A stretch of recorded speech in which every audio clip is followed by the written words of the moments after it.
الحمد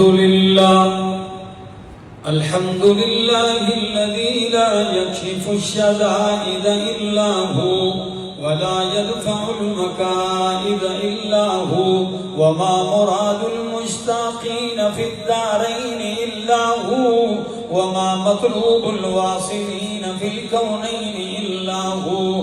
العباد كلهم ضعفاء لا قوي إلا هو، والناس كلهم فقراء لا غني إلا هو، لا حافظ ولا ناصر إلا هو.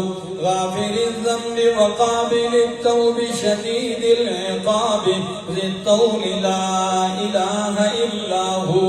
هل من خالق غير الله يرزقكم من السماء والأرض؟